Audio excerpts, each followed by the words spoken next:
Bonjour, je m'appelle Hugo, j'ai 20 ans et la blessure qui m'a blessé, c'est le harcèlement scolaire. Ce qui m'a le plus fait mal, c'est le fait que ils aillent attaquer des points sensibles. Par exemple, j'ai été opéré de la tête quand j'étais petit, donc j'ai une cicatrice qui part d'ici et qui fait le tour. Et eux, ils ont profité pour me traiter de grosse tête ou parler de ma cicatrice. Donc ça, à la limite, je m'en fichais un peu, mais par exemple, ils allaient loin, genre ils allaient chercher jusqu'à ce qui était ma copine, pour aller lui parler, pour aller l'harceler elle aussi. Ils allaient ultra loin et j'étais dans un milieu pas très cool. Et on avait beau... quand j'en ai parlé, mes parents ont tout de suite vu qu'il y avait quelque chose qui n'allait pas. Donc ça, c'est une bonne chose, je les remercierai jamais assez là-dessus. Mais ils ont commencé à voir que même à la maison, je n'étais pas le même, je commençais à changer. Je voulais plus aller à l'école, j'étais différent, je souriais plus, j'étais tout le temps dans ma chambre, je m'enfermais tout le temps sur moi-même, chose qu'à pas faire, mais quand tu le vis, c'est plus compliqué à faire que... Enfin, quand on le dit, ça paraît si simple, ouais, parle-en aux autres, ouais, mais c'est plus dur à faire, c'est plus dur que ça. Et ils en ont parlé, par exemple, à la CPE, à plein de gens, qui étaient déjà eux-mêmes au courant. Mon père, il m'a demandé des noms, j'ai eu du mal à les dire, mais finalement, j'ai craché les noms. Et avant qu'ils disent même les noms à la CPE, elle les connaissait déjà tous. Mais elle disait elle-même qu'on peut rien faire. Elle pouvait rien faire, c'est une personne se plaint, c'est pas une vraie entre guillemets preuve.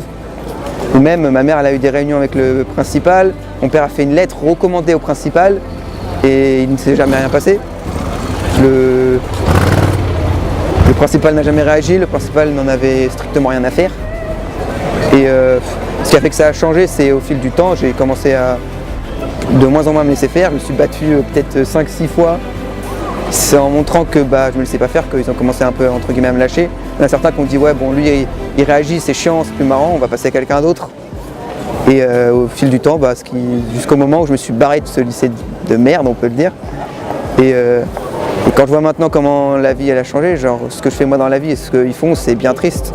Quand tu vois que tu en as la moitié de la classe, plus de la moitié qui n'a pas eu le bac, et que tu as l'autre moitié qui a son bac mais qui galère ou qui fait rien dans sa vie, tu te rends compte que tu vois bien que les gens, s'ils harcèlent, tu te rends compte qu'en fait, qu'en parlant aux harceleurs, eux-mêmes ont des problèmes et que c'est en se disant vas-y, on va le faire chez lui, qu'on ne pensera pas à mes problèmes à moi ou que je ne penserai pas à mes problèmes.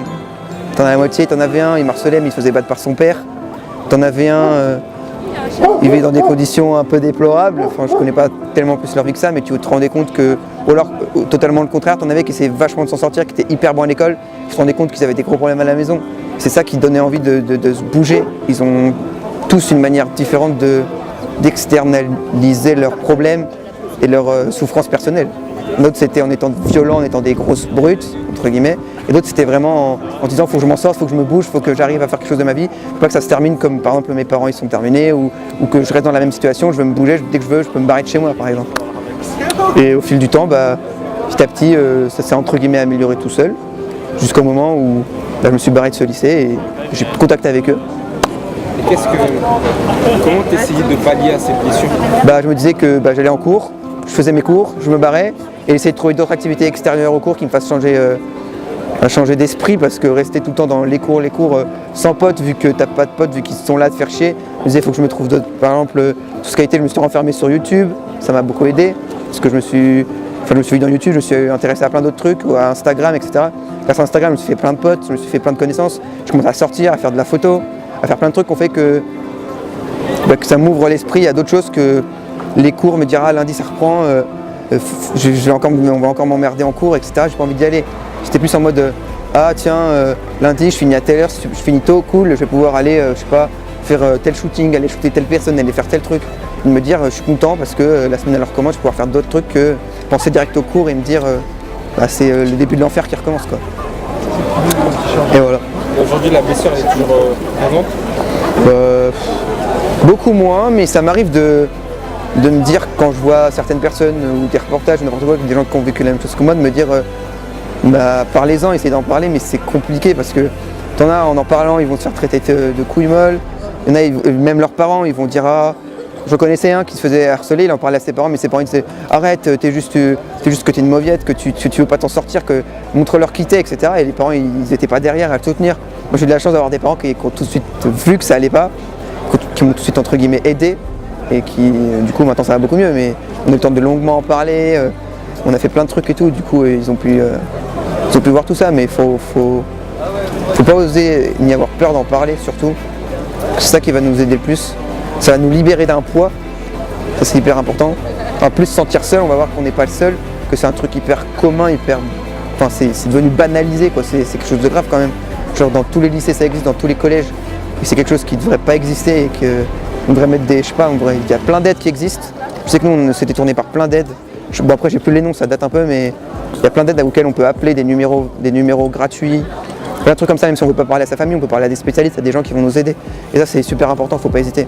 Tu me disais que tu avais l'air seul. Ouais, qu'on se dise du coup tu te fais harceler, du coup t'en parles pas aux gens, du coup tu te dis mais enfin personne voit ça, t'as beau en parler aux gens, ils réagissent pas, tu te dis mais enfin les gens ils rigolent tous, même s'ils harcèlent pas, en voyant que les gens te font chier, ils te font une mauvaise blague, les gens vont rigoler, ils vont dire, et dans ta tête tu te dis mais ils rigolent de quoi, du fait que du malheur de quelqu'un, parce que le malheur de quelqu'un ça fait rigoler les gens, c'est triste, enfin je me dis, j'avais besoin de, je sais pas, de compagnie, de gens qui me soutiennent, de me dire que je suis pas le seul à me faire embêter entre guillemets et que ça passait inaperçu. Et après ça dépendait surtout des profs, t'avais des profs, ça c'était très malsain, t'avais des profs qui rentraient dans le jeu des gens de la classe, qui devenaient un peu le blagueur qui faisait la petite blague sur l'élève, la petite blague qui faisait rire la classe et il se mettait les élèves dans la poche.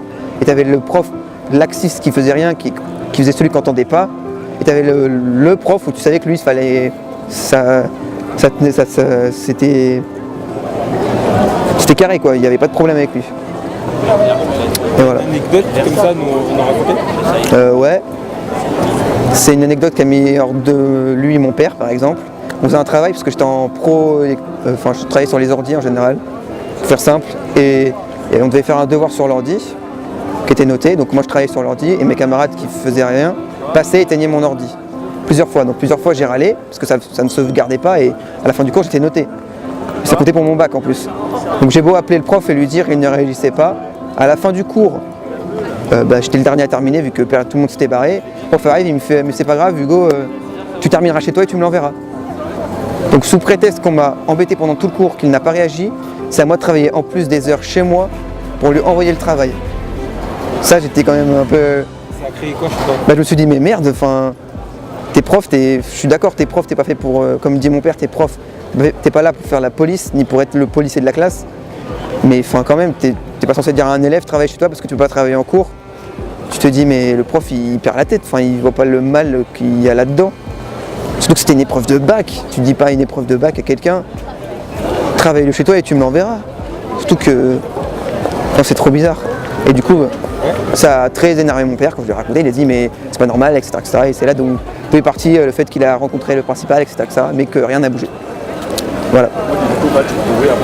Peut-être tu veux parler un peu émotionnellement, ce que ça peut créer quand on est blessé, enfin quand on est harcelé. Qu'est-ce que ça crée émotionnellement? C'est le fait qu'on va se sentir mal, on va baisser la tête, on va éviter les regards, on va éviter le contact humain, on va se renfermer sur soi-même parce qu'on se dit si je lui adresse pas la parole, si je le regarde pas de travers, il va jamais réagir mal face à moi, il va jamais m'embêter, si je le regarde pas, je vais passer, je vais tourner la tête comme ça et hop, je le verrai pas, c'est fini, je passe à côté du entre guillemets harceleur et du coup tu vis plus, tu penses que par l'évitement, par le fait de te cacher, de passer entre les portes, c'est plus une vie, tu as le droit de marcher dans la rue normalement sans te dire merde, il y a cette personne qui passe, faut que je me cache, je suis pas là, je suis mort quoi. Faire le mort, c'est pas une belle vie quoi. C'est ça le sentiment le plus horrible je trouve. Voilà.